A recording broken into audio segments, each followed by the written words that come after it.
तो जानकारी मुझे अभी मिल रही है 209 पर क्लिंटन चल रही हैं और ट्रम्प जो हैं वो 238 पर। ये अब कड़ा मुकाबला नहीं रहा है, लगभग तस्वीर बहुत साफ हो गई है। अभी बहुत से की जो स्टेट्स है वहाँ से हमें रिजल्ट का इंतज़ार है। एरिज़ोना में अभी इंतज़ार है, मिशिगन आना बाकी है, न्यू हैम्पशायर आना बाकी है, नेवाडा आना बाकी है, पेंसिल्वेनिया आना, विस्कॉन्सिन जो है वो आना बाकी है। ये वो स्विंग स्टेट है क्योंकि विनर टेक्स इट ऑल वाला मामला यहाँ पर फिट बैठता है, इसीलिए ऐसे में इन सारे पर नज़र रखना बहुत ज़रूरी। सचिन हमारे साथ जुड़ गए हैं। सचिन, क्या खबर दे रहे हैं आप?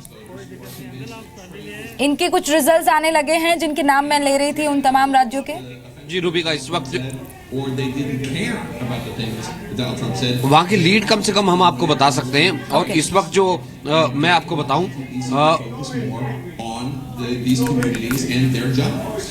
और इस वक्त क्या इलेक्टोरल वोट है? Right now we are again 244 209. We have few more states left. Mostly New Hampshire. और जिन स्विंग स्टेट्स का नाम अभी भी ले रही हैं रूबी का, उनके बारे में अभी क्या है कि कौन लीड कर रहा है? If you see New Hampshire, still Trump is leading. Nevada, Hillary is doing better. Pennsylvania, they both are same. So if you see, Trump has 244 versus 209. उस हिसाब से देखा जाए तो Trump is still doing better. इस वक्त Trump ही lead कर रहे हैं और बहुत अच्छे से लीड कर रहे हैं। एक चीज माफ कीजिएगा, एक चीज और कहीं ना कहीं रूबी का, उसमें ये भी एक चीज नजर आ रही है कि यहाँ पे आप जब से हम आए हैं, आप किसी से भी बात कीजिए, अगर कोई मैक्सिकन है, हिस्पैनिक है, ब्लैक है, इंडियन है, इंडियन ज्यादातर इंडियन है, या फिर बांग्लादेशी है, पाकिस्तानी है, एवरीवन वाज सेइंग नहीं हिलेरी आ रही है, हम तो हिलेरी के लिए वोट कर रहे हैं। तो फिर ट्रम्प के लिए वोट किसने कर दिया? ट्रम्प कैसे आ रहे हैं? ये बहुत बड़ा फैक्टर है। अब इसमें क्या अमेरिका वर्सेस वेस्ट हो गया क्या?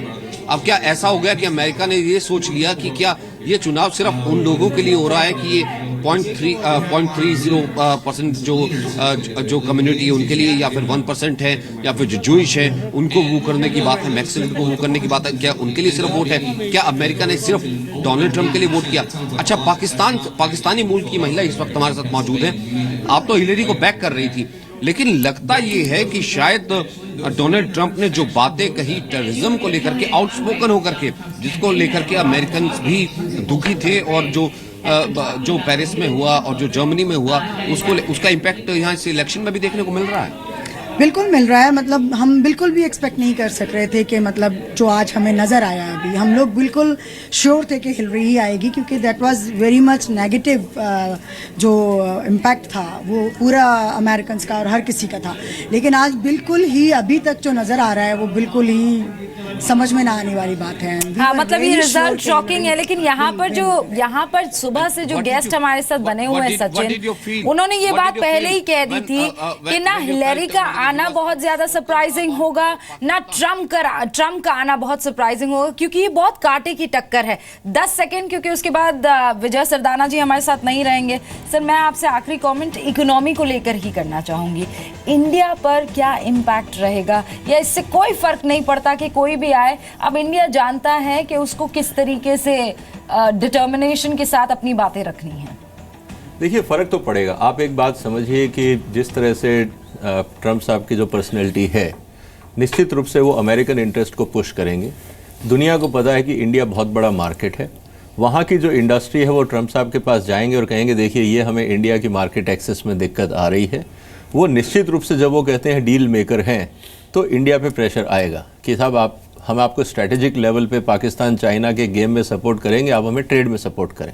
अब भारत सरकार को अगर डील में एंटर करना है, तो मेरे हिसाब से भारत सरकार को इस समय जो तैयारी करनी है वो ये करनी है कि अगर कल को ये प्रपोजल्स अगले 2 महीने में आने शुरू हो जाएंगे, क्योंकि उनका अमेरिका इज ए ट्रेडर, अब मान के चलिए उनका कमर्शियल इंटरेस्ट सुप्रीम है, और जो वो पैसा कमाते हैं वो स्ट्रैटेजिक इन्वेस्टमेंट करते हैं।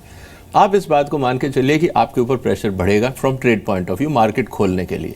क्या हम तैयार हैं? इस मामले में तो हमने रशिया को सरपास कर ही लिया है, जो उनका सबसे बड़ा मार्केट है। उसमें हम नहीं, देखिए आप बहुत सारी चीजें हैं। अगर हम आज सबसे बड़ी बात करें, हम डिफेंस इक्विपमेंट की बात नहीं कर रहे हैं। आप बहुत सारे कंज्यूमर प्रोडक्ट्स हैं, बहुत सारे इन्वेस्टमेंट्स हैं, जैसे रिटेल में इन्वेस्टमेंट्स है, आपका एग्रो प्रोडक्ट्स में इन्वेस्टमेंट्स है। आप वहां समझिए कि जब आप एम्प्लॉयमेंट की बात कर रहे हैं अमेरिका में, तो इसका मतलब वहां की इकोनॉमी को उनको रिवाइव करना है। अगर वो इकोनॉमी को रिवाइव करेंगे तो कहीं ना कहीं तो उनके प्रोडक्ट्स को मार्केट चाहिए। और हमें ये तो नहीं भूलना पहला- चाहिए हाँ। कि एक बिजनेसमैन है जो इस वक्त रूल करेगा यूएस इसीलिए को। मैं कह रहा हूं। और आप ये बात समझिए कि चाइना के साथ उनका कन्फ्लिक्ट बढ़ेगा, क्योंकि चाइना इज एक्सपोर्टर, वो भी एक्सपोर्टर, कन्फ्लिक्ट ऑफ इंटरेस्ट है।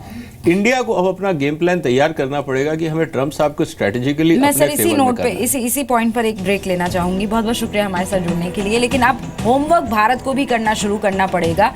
जैसा विजय सरदाना बता रहे हैं कि अगर ट्रंप आ जाते हैं तो इकोनॉमिकली अब इंडिया को इस पर होमवर्क करना शुरू करना पड़ेगा।